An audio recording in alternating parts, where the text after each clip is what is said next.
the day Lily vanished. The scent of sizzling bacon usually pulled Tom from his dreams, but this morning it was the rhythmic tap-tap-tap of Lily's pen on his sketchbook. He blinked awake to find her tracing the outline of a new starship, her dark hair falling across her face. "Morning, Space Explorer," she murmured, her voice a soft melody. Tom, clutching his worn teddy bear, grinned, a flash of pure joy. "Is it ready for liftoff?" Lily chuckled, kissing the top of his head. "Almost. First, fuel for the pilot." She nudged a plate of blueberry pancakes towards him, still warm from the griddle. Tom's appetite, often fickle due to his illness, seemed robust today.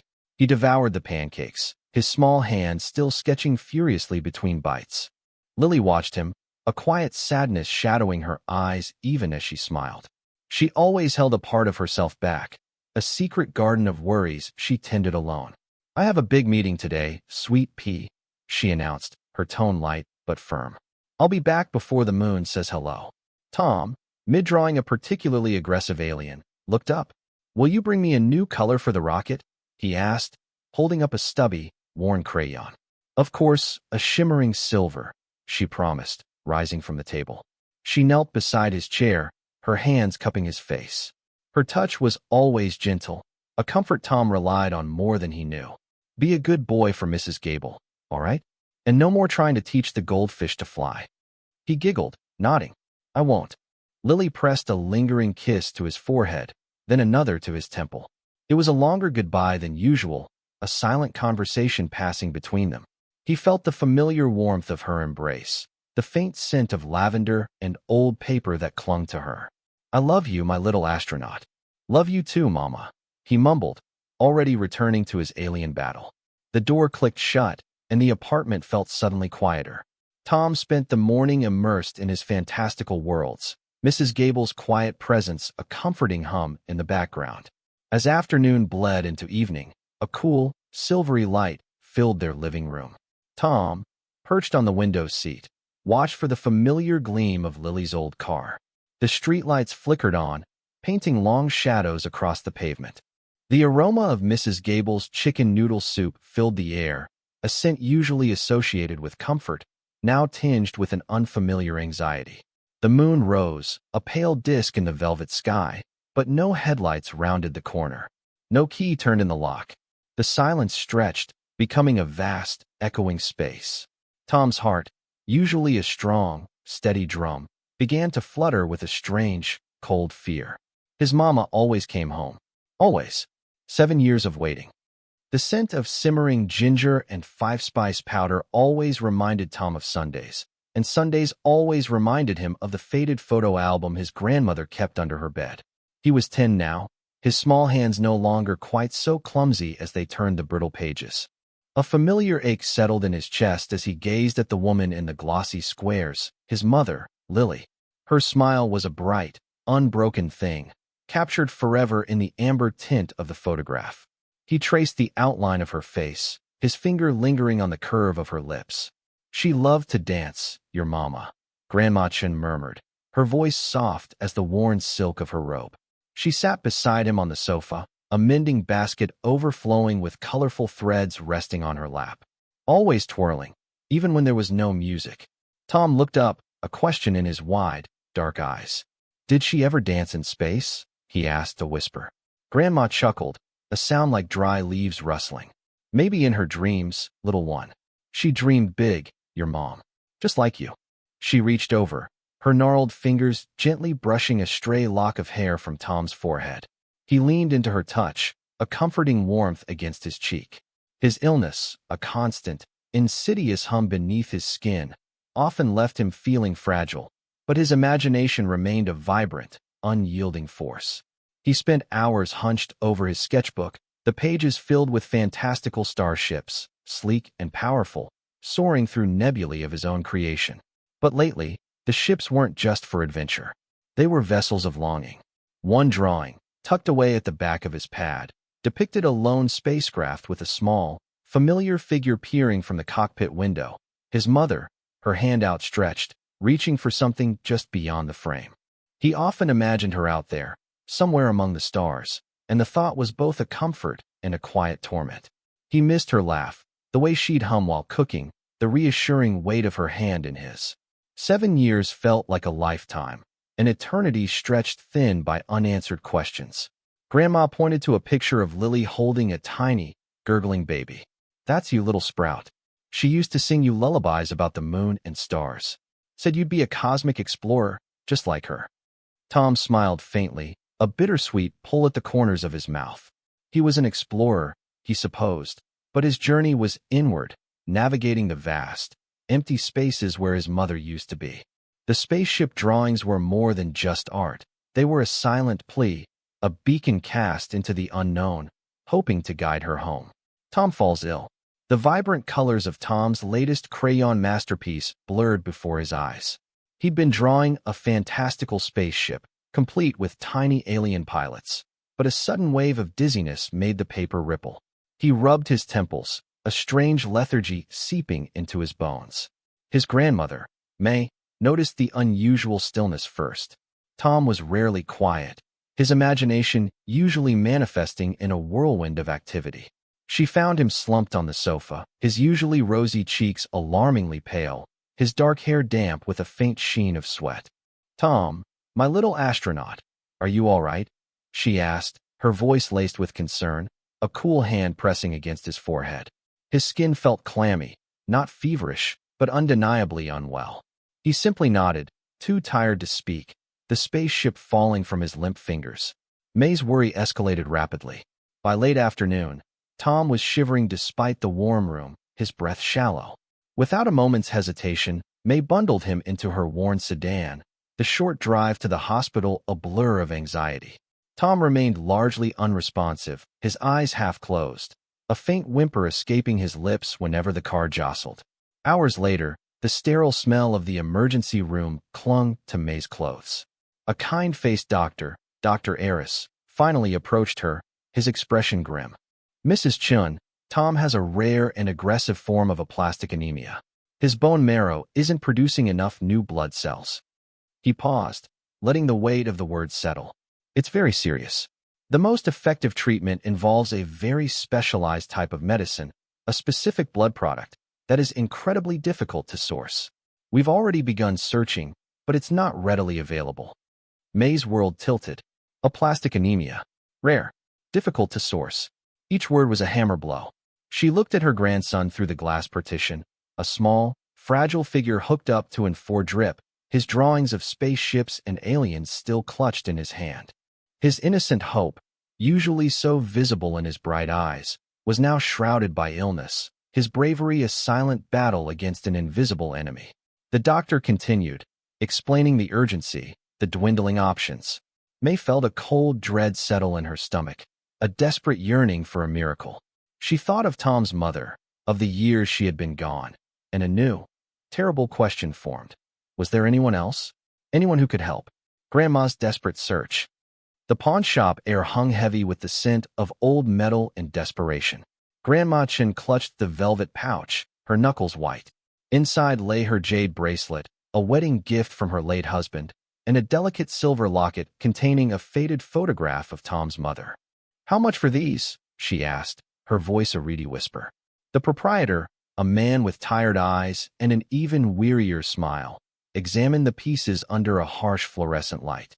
His offer was meager, a fraction of their sentimental worth, but Grandma nodded, a lump forming in her throat. This was for Tom. Every penny counted.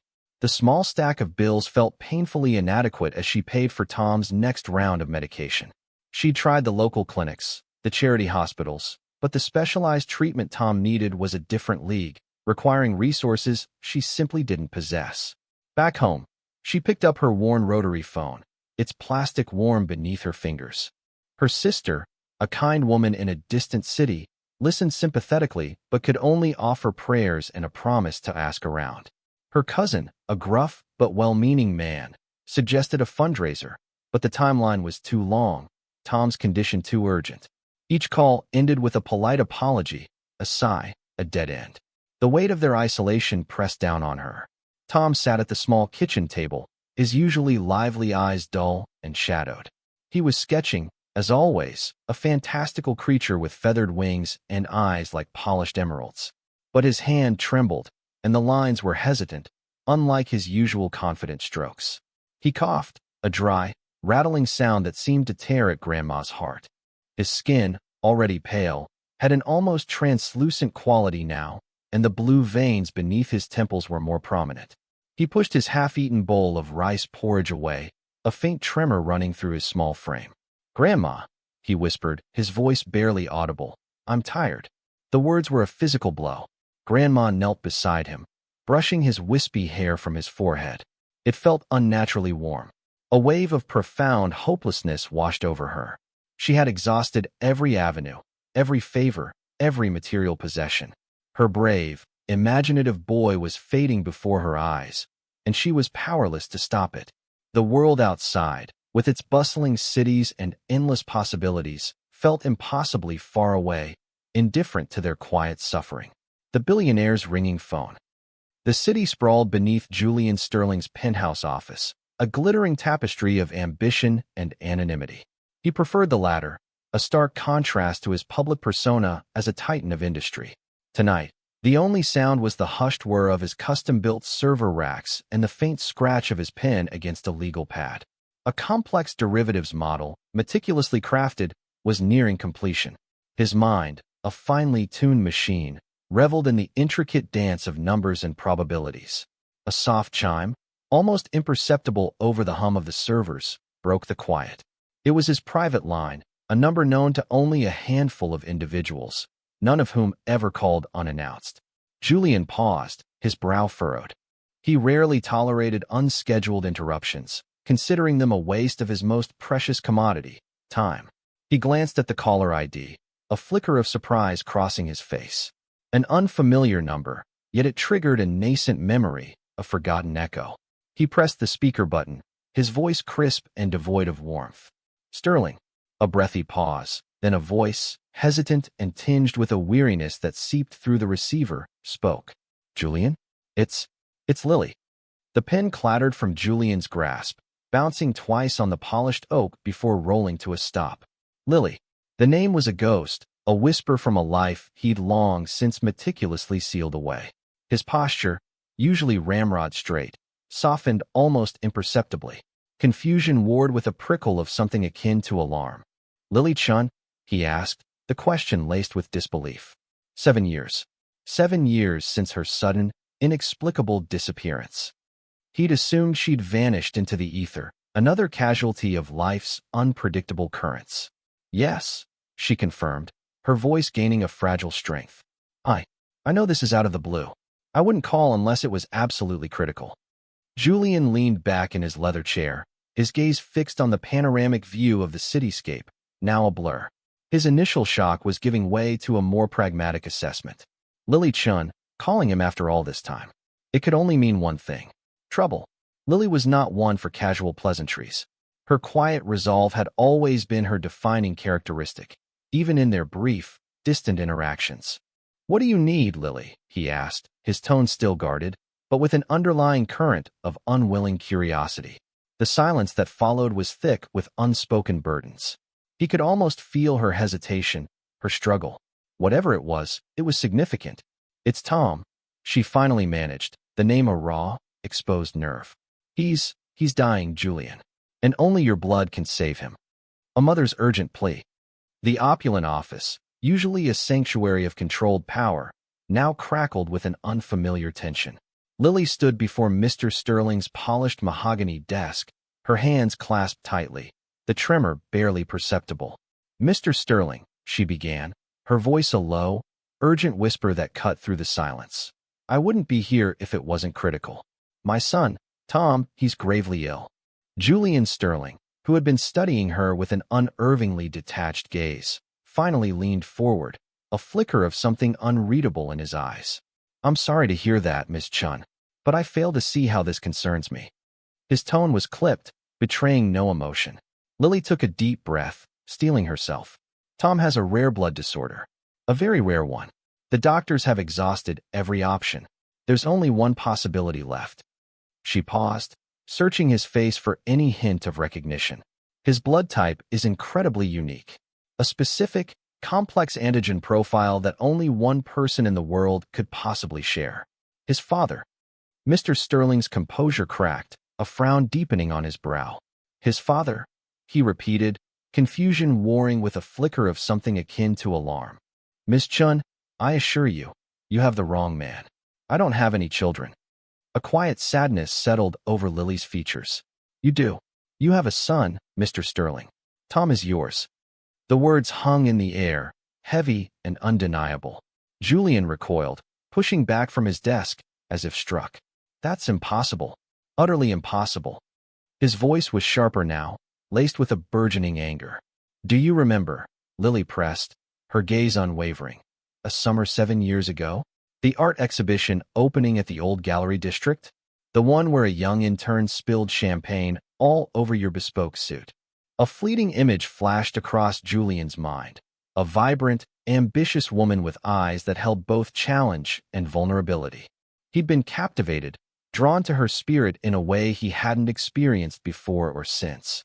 The memory was brief, almost painful in its clarity, then receded, replaced by his current disbelief. What does that have to do with anything? Everything, Lily stated, her voice trembling slightly. That was us. That was the night Tom was conceived. Her eyes, usually so guarded, now pleaded with a raw intensity. His life hangs by a thread, Mr. Sterling. Only your blood, that specific, unique signature running through your veins, can save him. She reached into her bag, pulling out a folded medical report, the stark white paper a stark contrast to the rich office decor. The doctors need a transfusion. They need you. Julian stared at the report, then back at Lily, his carefully constructed world tilting on its axis.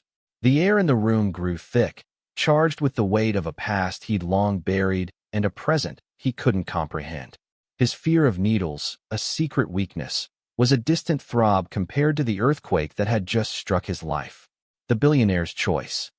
The sterile scent of antiseptic clung to Julian Sterling's bespoke suit as he stepped into Tom Chin's hospital room. Sunlight, filtered through Venetian blinds, striped the pale blue walls. Julian's gaze immediately fell upon the boy, small and pale, hunched over a sketchbook. A shock of recognition, sharp and unexpected, jolted Julian. Those eyes, wide and a startling shade of hazel, were undeniably his own. Not just the color, but the way they held a flicker of intense curiosity, even amidst the evident weariness. Tom glanced up, a shy smile touching his lips. Hello, Tom whispered, holding up his drawing. It was a fantastical airship, meticulously detailed. That's impressive, Julian managed, his voice uncharacteristically soft. He saw the same intelligent spark, the same quiet intensity that defined his own younger self, now reflected in this child. The aloof facade Julian usually presented felt suddenly out of place, almost ridiculous. A doctor, Dr. Anya Sharma, entered, her expression grave but hopeful. Mr. Sterling, thank you for coming. As we discussed, Tom's rare blood disorder requires a very specific match for the new treatment to be effective. The genetic markers we found in your preliminary tests are almost identical to Tom's. She gestured towards a chart. It's remarkable, truly. We need a direct blood donation to proceed. Julian felt a familiar prickle of dread. Needles. His empire was built on steel and logic, but a single, slender needle could unravel him. He'd faced hostile boardrooms and cutthroat negotiations without flinching, yet the thought of that sharp metal piercing his skin sent a cold wave through him. He saw Tom watching him, those hazel eyes brimming with an innocent hope that felt like a direct appeal. Taking a deep breath, Julian pushed aside the rising panic. He was Julian Sterling. He made decisions. He acted. He looked at Tom, at the fragile outline of the boy's shoulders, at the airship soaring on the page. The boy's future, so delicate, hung in the balance. It was more than a medical decision. It was a profound, undeniable connection. Where do I go? Julian asked, his voice firm despite the tremor in his hands. He walked towards the door, his steps resolute. The fear was still there, a cold knot in his stomach, but the image of those hazel eyes, so like his own, propelled him forward. For the first time in a long time, Julian Sterling wasn't thinking about profit margins or market shares. He was thinking about life and the undeniable, unexpected claim it had just made on him. The return of Lily. The sterile scent of antiseptic began to mingle with something else, a faint sweetness that Tom vaguely registered as hope. Each morning, the nurses noted a brighter spark in his eyes, a stronger grip when he squeezed their fingers. The dull ache in his bones slowly receded, replaced by a nascent energy that buzzed beneath his skin. He started sketching again, the hospital room transforming into fantastical landscapes populated by dragons and brave knights, a silent testament to the returning vibrancy within him. Mr. Sterling, though still keeping a respectful distance, watched Tom's progress with an almost imperceptible softening around his eyes. Then, one afternoon, the door swung open, and a figure stood silhouetted against the fluorescent hallway light. Tom's crayon clattered to the floor. It was her, Lily. Her face was etched with exhaustion, her usually bright eyes shadowed by a weariness that went bone deep. But the moment her gaze met his, a tremulous smile broke through. "Mom," Tom whispered, his voice hoarse with disuse and disbelief. Lily rushed to his bedside, enveloping him in an embrace so fierce it stole his breath. The familiar scent of her, a mix of lavender and something uniquely hers, filled his senses. Tears streamed silently down her face as she buried her face in his hair, murmuring apologies he couldn't quite decipher. Mr. Sterling, who had been standing by the window, cleared his throat, a sound that seemed unusually loud in the emotional quiet. Lily pulled back. Her eyes, though still wet, now held a fierce resolve. "Tom, Mr. Sterling," she began, her voice raspy, "I know I've been gone. For too long. There's so much I need to explain." She wrung her hands, then took a deep breath. "I haven't been gone because I wanted to. I've been working, searching for a cure. My brother, your uncle, suffered from the same rare genetic markers as Tom. I couldn't let that happen again." She explained, her words tumbling out, about the clandestine labs, the desperate late-night calls, the brilliant but unconventional scientists she'd tracked down. She spoke of her own unique blood composition, discovered only after Tom's diagnosis, and how it held a key. It was a long shot, a desperate gamble, but she'd been supplying samples, collaborating on therapies. They were close, she finished, her voice thick with emotion. So close. They needed more time. And then, news of Tom's worsening condition reached me. I had to come back, to see if the work, if everything, had been enough. Mr. Sterling listened, his expression unreadable, a flicker of something akin to awe in his eyes. Tom just stared at his mother, a silent understanding passing between them, a fragile thread of hope woven into the fabric of their reunion. A new kind of family. The scent of disinfectant had finally faded from their small apartment, replaced by the comforting aroma of Lily's home cooking and the faint, sweet smell of crayons. Tom, once fragile and confined to his bed, was a whirlwind of energy. He chased a stray sunbeam across the worn rug, giggling as he tried to catch the dancing motes of dust. His cheeks, once pale and sunken, were now plump and flushed with health, and his eyes, bright and inquisitive, darted from one fascinating object to another. The sterile white bandages were long gone, replaced by smooth, unblemished skin where the port had once been. Lily watched him, a silent wellspring of relief finally overflowing within her. The quiet sadness that had resided in her heart for so long began to recede, replaced by a radiant joy that made her feel lighter than air. She still found herself checking his breathing in the middle of the night, a habit born of fear, but now it was out of a sheer, overwhelming sense of gratitude. One afternoon, Tom sat cross-legged on the floor, surrounded by a rainbow of art supplies. His brow furrowed in concentration, his tongue peeking out slightly as he meticulously colored. He held up his latest masterpiece to Lily, a wide, proud grin splitting his face. It was a drawing of three figures, a tall, elegant woman with long hair, a smaller boy with a shock of spiky hair, and a very tall man with an impressively drawn suit and a surprisingly gentle smile. Tom pointed a crayon at the suited figure. "That's Mr. Sterling," he announced, then pointed to the woman. "And you, Mama." Finally, he tapped the small boy. "And me." Lily's breath hitched. She looked from the drawing to Mr. Sterling, who had arrived for one of his now regular visits, standing awkwardly by the doorway, a faint blush creeping up his neck. He rarely smiled, but the corners of his eyes crinkled in a way that suggested amusement and something deeper, something akin to warmth. "It's a very good likeness, Tom," Mr. Sterling managed, his voice a little rougher than usual. Lily knelt beside Tom, pulling him into a tight embrace. Over his head, her gaze met Mr. Sterling's. In his eyes, she saw not just the shared relief of Tom's recovery, but a burgeoning understanding, a silent acknowledgement of the unconventional bond that had formed between them. It was a new kind of family, forged in crisis and sustained by a love that transcended blood. The future, once a terrifying abyss, now stretched before them, a canvas waiting for new colors, new memories, and a new, hopeful story.